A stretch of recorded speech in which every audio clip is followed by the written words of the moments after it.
Pat Murphy, Harrison Murphy, here with Darlene Umina from Lamacchia Realty. for another episode of One Drink here at Jack's Abbey. Darlene, first off, what are you drinking?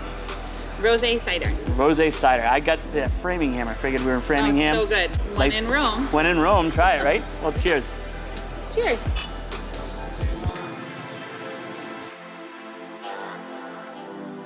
How did you come up love where you live? It's just a philosophy of mine in general. Even, whether you're buying, selling, you're stable, you're going to be in the same house for the next 40 years. Right. I'm one of those homebodies that really feels like you should truly love your environment and feel comfortable and literally love where you live. Life's too short.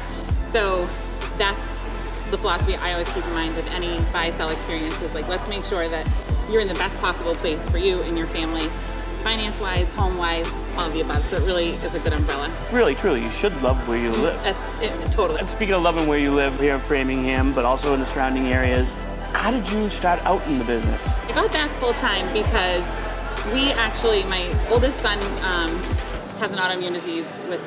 He was really, really sick. We were fully laden in medical debt. At the time, we didn't own a house. Things were, the ship was going the wrong way. Right. I realized that if I was winning for my clients, I could win for my family. And I know we're here at Jack's Abbey, which they're great with helping out with charities and causes. I know you're associated with some. Jack's is such a good neighbor. It's just, having them in Framingham is truly so special to me. But one of their biggest charities that they support is the Why Not Devon charity. I'm not sure if you've ever heard of that. No. Why Not Devon is a little boy from our community that passed away from DIPG, which is a brain tumor with a 0% success rate. So they actually give a little piece of their proceeds of every outside sale out in the world to that charity, which is very special to me. So that's one of my charities that I donate to every year as well. So that's why, cheers to Jack. I hear you're a good neighbor as well. Oh, well, in this business, I try to be a good neighbor. Right. One of the other things I do that I love every year, and our community is getting into it more and more every year, but I do a giving tree for single moms in Framingham. That's awesome. So every year I ask for recommendations if anyone knows a single mom having a hard time. Single moms because I came from a single mom, so it's a nod to my history. My mom is like a rock star, entrepreneur, overcame everything. So if we can help someone else do that, I'm charmed. Speaking of little kids, you have several at home? Several, yes, I suppose I have. I have three. I feel like that's a manageable number, but some people see that as a little gaggle of kids. How do you have that work-life balance that everybody, that we seem to, be talked about a lot lately? Like, how do you manage having 3 kids at home? Yeah, it's tough. So my take on this whole work-life balance, like holy grail that everyone's talking about these days, I kind of think it's like a whole bunch of fluff. I don't think there's a true way to have a balance. The more you think that's like attainable, I feel like the more you set yourself up for failure, kind of. And then you find driving yourself crazy, following Right, and like the sooner you recognize, like, okay, this doesn't exist. Yeah. The better off you'll be, in my opinion. So, for me, I really do just try to time block. Yeah. And when I'm with my kids, or and my family and my husband, I'm with them. Right. And when I'm working, I am working. I don't bring my kids to work. I think it's endearing to be a mom in this field, and surely you can be more empathetic than people that don't have kids when you're dealing with a family with little kids and babies. But I'm primarily their realtor. Right. And even if they can understand that I'm a mom and I understand their problems, they don't want to know about my problems.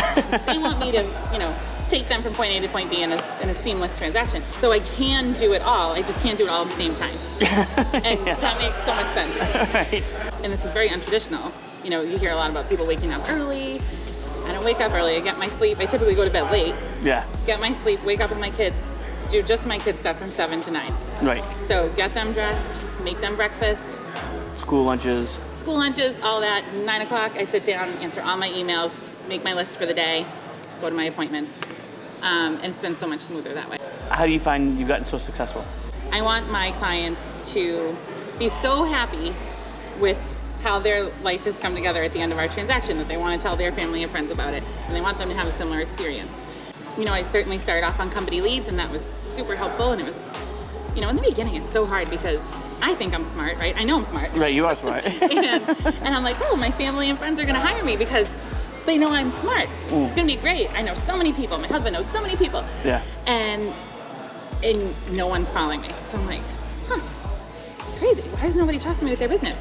But like with no sales under your belt, it's really hard to prove that you know what you're doing. Break the ice. Even kinda. if you know, Yeah. I'm telling everybody, oh, I work for this great brokerage and we have so much experience, and even if we need help, like I can get it. Don't worry. Crickets. Yeah.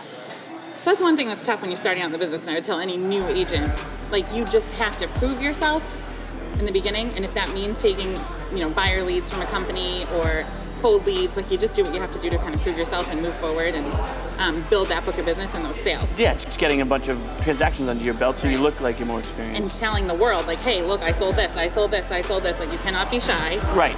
I became so obsessed with, again, winning from my clients. Right. Because by winning from my clients, I could win for my family. And, like, I've always had, like, a winning, I don't want to say problem, but, like, people don't play Monopoly with me. Okay? But it's always good. And the pineapple, love it, because the pineapple's like, welcome. Means Welcome. That's actually a great question. Everyone asks me, why the pineapple? I get that a lot. But so I've always loved pineapples, first of all. It means hospitality, welcome, good fortune. These are like all things that I want from my clients.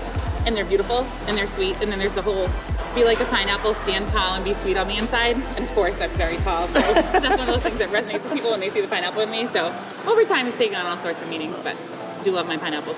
That's awesome. Well, cheers. Thank you. Thank you.